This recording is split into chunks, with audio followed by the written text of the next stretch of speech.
In this video, we are going to learn how to configure client system in multi-user environment. அதாவது நீங்கள் already சர்வரில் வந்து tally activation பண்ணிட்டீங்க. இப்போ கிளைண்ட்டில் வந்து லைசன்ஸ்டு வெர்ஷன் வந்து ஆக்டிவேட் பண்ணணும்.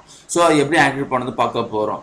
அதுக்கு வந்து நீங்கள் வந்து உங்கள் கிளைண்ட் சிஸ்டமில் வந்து என்ன பண்ணணும்னா, ஃபஸ்ட்டு அதுக்கு வந்து நீங்கள் இதுக்கு முன்னாடி பார்த்தீங்கன்னா டேலி 9 வெர்ஷன், வெறும் 9 வெர்ஷன்லாம் வந்து ஒரு சில டிஃபிகல்ட்டாக இருக்கும். அதாவது கான்ஃபிகரேஷன் ஃபைலில் போய் நீங்கள் ஒரு நோட்பேட் ஃபைல் ஓப்பன் ஆகும், அதில் வந்து நீங்கள் கான்ஃபிகர் கமெண்ட்ஸ் கொடுத்து நீங்கள் பண்ண வேண்டியதாக இருக்கும். இப்போ இது வந்து tally.erp ரொம்ப ஈஸியாக பண்ணிட்டாங்க.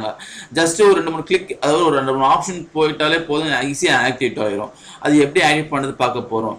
அது நீங்கள் என்ன தெரிஞ்சுக்கணும், ஒன்றுமே இல்லை. ஒரு சர்வரோட ஐபி, உங்கள் சர்வரோட IP address and communication port நம்ம தெரிஞ்சிருந்தாலே போதும், ஈஸியாக ஆக்டிவேட் பண்ணிக்கலாம். அது இப்போ ரொம்ப சிம்பிளாக ஈஸியாக ஆக்கிட்டாங்க. அப்படி இல்லைன்னா சப்போஸ் வந்து உங்கள் டேலி கிளைண்ட்டில் வந்து கேட்வே சர்வர் ஒரு ஆப்ஷன் கொடுத்துருப்பாங்க, F2.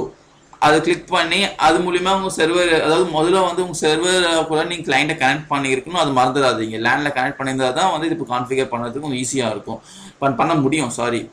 இப்போ வந்து நீங்கள் F2 கொடுத்து கேட்வே சர்வர் ஒரு ஆப்ஷன் போங்க, சைடில் கொடுத்துருப்பாங்க. F2 கொடுத்த உடனே நீங்கள் F2 கொடுத்தோடனே உங்களோட இது வந்து, அதாவது உங்களுக்கு சர்வர் வந்து சர்ச் பண்ணணும். நீங்கள் அதாவது உங்கள் கிளைண்ட் சர்வரை வந்து நீங்கள் கிளைண்ட்டாக சர்வரை கனெக்ட் பண்ண இருந்தால், லேண்டில் கனெக்ட் பண்ண இருந்தீங்கன்னா அந்த சர்வரை ஃபுல்லாக செக் பண்ணணும், என்னென்ன சர்வர்லாம் கனெக்ட் ஆகிருக்கு அது டிஸ்பிளே பண்ணணும். இப்போ டிஸ்பிளே பண்ணீங்க, உங்களுக்கு சர்வரோட ஐபி அட்ரஸ் பார்த்தீங்களா, அது நான் சர்வரோட கம்யூனிகேஷன் போர்ட், லைசன்ஸ் ஸ்டேட்டஸ் என்ன இருக்குது, ஆக்டிவில் இருக்குது, அது ஜஸ்ட் செலக்ட் பண்ணிக்கோங்க. செலக்ட் பண்ணிட்டாலே போதும், உங்கள் லைசன்ஸ் கிளைண்ட்டில் வந்து கான்ஃபிகர் ஆயிடுச்சு.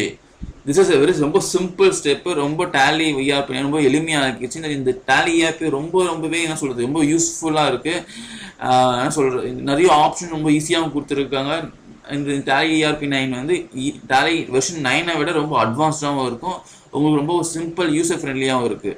ஸோ மறக்காமல் இந்த வீடியோ உங்களுக்கு ரொம்ப இன்ஃபர்மேட்டிவாக இருக்கும்னு நினைக்கிறேன். மறக்காமல் இன்ஃபர்மேஷன் சப்ஸ்கிரைப் பண்ணுங்கள். தேங்க்ஸ் ஃபார் வாட்சிங் கைஸ்.